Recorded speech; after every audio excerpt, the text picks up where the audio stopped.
কাৰাগাৰৰ বন্ধ কোঠৰীৰ পৰা অংকুৰিত হৈছে কৰ্মসংস্কৃতিৰ নিদৰ্শন। ডিব্ৰুগড় কেন্দ্ৰীয় কাৰাগাৰৰ কয়দী হাতৰ পৰশত প্ৰাণ পাই উঠিছে বাঁহ বেতৰ সামগ্ৰী। কাৰাগাৰ মানে কেৱল শাস্তিৰ দিন পাৰ কৰা স্থান নহয়, বহু অপৰাধীৰ আত্মসংশোধনৰ অন্যতম স্থলী হৈ পৰে কাৰাগাৰ তথা জেইল। ডিব্ৰুগড় কেন্দ্ৰীয় কাৰাগাৰতো সম্প্ৰতি একাংশ কয়দীয়ে নিজকে সংশোধন কৰি গঢ়ি তুলিছে কৰ্মসংস্কৃতি। অপৰাধ প্ৰৱণতা পাহৰি সৃষ্টিশীল মনক জাগ্ৰত কৰি হস্তশিল্পত মনোনিৱেশেৰে গঢ়ি তুলিছে আন এক মধুময় পথ। বৰ্তমান ডিব্ৰুগড় জিলা কাৰাগাৰত আছে 462 গৰাকী কয়দী। ইয়াৰে একাংশ কয়দীয়ে বাঁহ বেত কাঠ ব্যৱহাৰেৰে বিভিন্ন সামগ্ৰী নিৰ্মাণ কৰাৰ লগতে স্নান আৰু কাপোৰ ধুবলৈ ব্যৱহাৰ কৰা চাবোন আদি প্ৰস্তুত কৰি প্ৰতিভাৰ উমান দিছে। লগতে স্বাৱলম্বী হোৱাৰ পথো প্ৰশস্ত কৰিছে। এজনে আন এজনক দেখি আৰু কোনো কয়দীয়ে কাৰাগাৰতে প্ৰশিক্ষণ লৈ বৰ্তমান বাঁহ বেত কাঠ আদিকে যেন নিৰ্দিষ্ট কৰ্মৰে প্ৰাণৱন্ত কৰি তুলিছে।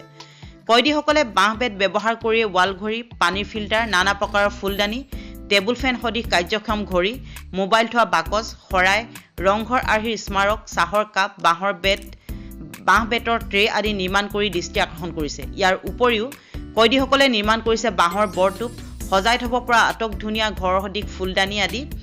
কেৱল ইমানেই নহয়, কয়দীসকলে মহিলাসকলে পৰিধান কৰা কাণফুলি, দুগদুগী চেইন, নেকলেছ আদি সৌন্দৰ্যবৰ্ধনৰ বিভিন্ন অলংকাৰ হাতেৰে নিৰ্মাণ কৰিছে।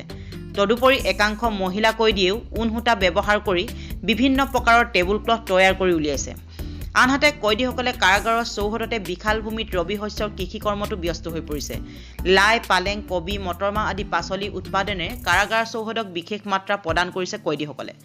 কাৰাগাৰত কয়দীসকলৰ মন সুস্থিৰ ধৈৰ্যশীল কৰি তোলাত এনে হস্তশিল্প কৰ্মসমূহে বিশেষ ভূমিকা লয়। এনেবিলাক সৃষ্টিশীল আৰু উৎপাদনমুখী কৰ্মই সলনি কৰিব পাৰে মানুহৰ জীৱনৰ গতিপথ। আমি সেয়ে এই ক্ষেত্ৰত গুৰুত্ব দিওঁ। এই মত প্ৰকাশ কৰিছে ডিব্ৰুগড় কেন্দ্ৰীয় কাৰাগাৰৰ অধীক্ষক ব্ৰজেন দাসে। উল্লেখ্য যে বিগত বৰ্ষত কয়দীসকলে নিৰ্মাণ কৰা হস্তশিল্পজাত সামগ্ৰী বিক্ৰী কৰি লক্ষাধিক টকা অসম চৰকাৰৰ নিৰ্দিষ্ট পুঁজিত জমা কৰিছিল। কয়দীসকলে কৰা এনে কামৰ বাবে নিৰ্দিষ্ট পাৰিশ্ৰমিক লাভ কৰে বুলিও জনাইছে।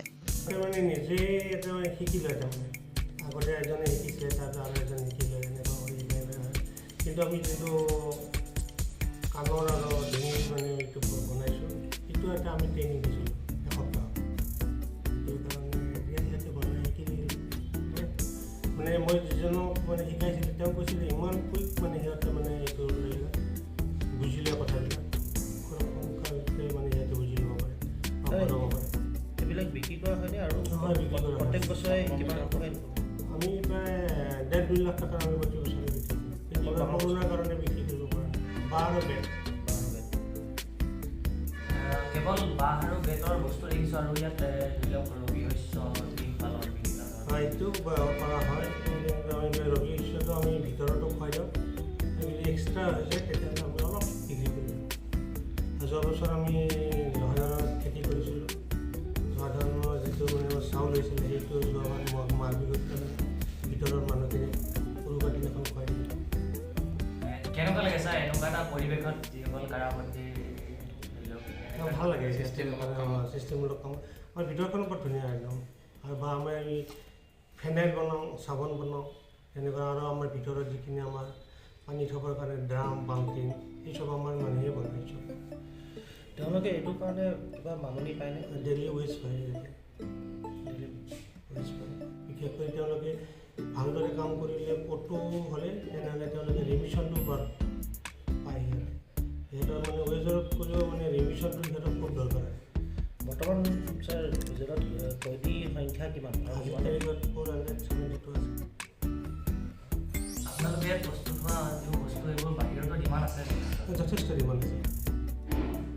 হাতেৰে বনাই